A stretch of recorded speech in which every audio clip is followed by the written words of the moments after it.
Hi everyone, Tom Petrie here, nutritionist in Mechanicville, New York, and I'm here to address some of the points that are made and not made in a recent video, 20 Things You Did Not Know About Postpartum Depression.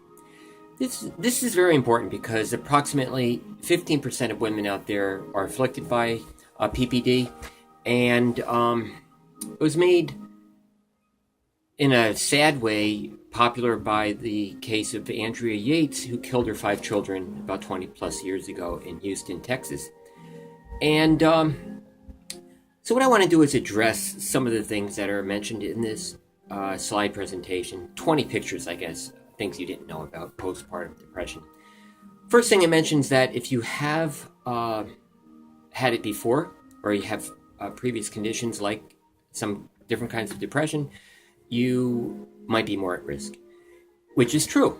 But the reason, I'll explain why, it'll make perfect sense why, if you've had postpartum depression, you're more likely to have it with a subsequent pregnancy.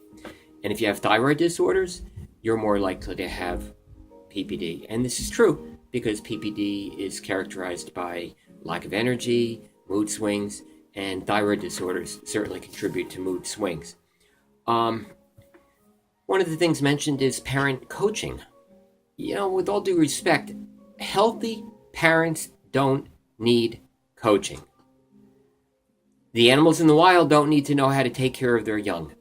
And healthy mothers don't need to know how to take care of their children unless they've learned incorrect ways, like not breastfeeding, or feeding them very soon after childbirth, or giving them vaccines after childbirth.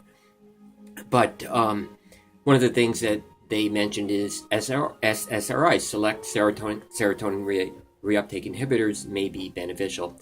Well, 2002 studies show that they may actually be linked to serious side effects. So it might be good to think carefully about whether you're going to use a medication which has nothing to do with the cause of postpartum depression. They mentioned that if you have it, you might be more likely to suffer it if you've got SAD, seasonal affective disorder. Well, SAD is characterized by winter days, cold winter days, shorter, less daylight, and of course less UV radiation, which means less vitamin D. So yeah, it would be important to know if your child is born in the winter months, to make sure that you either have a sun lamp with 30,000 lumens, or you go to Florida for a few weeks. That's probably not practical for most folks.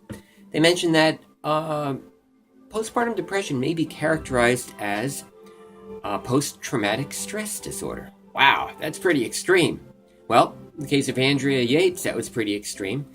But it's extreme because what's happening is, it could be extreme because postpartum depression is primarily due to lack of omega-3 fatty acids in the mother, in her diet, or in her brain.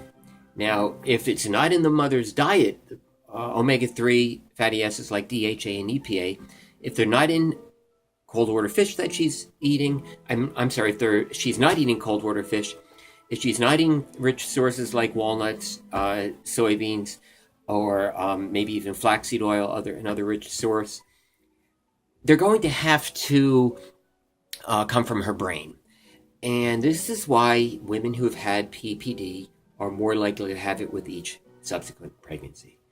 And it gets worse and worse because the baby in the uterus is like a parasite. It will take the nutrients from the mother's brain or her body if they're not in her diet, okay? Now, they also mentioned that coaching might be useful. I just think this is silly. A mother should not need to have coaching on how to take care of her children.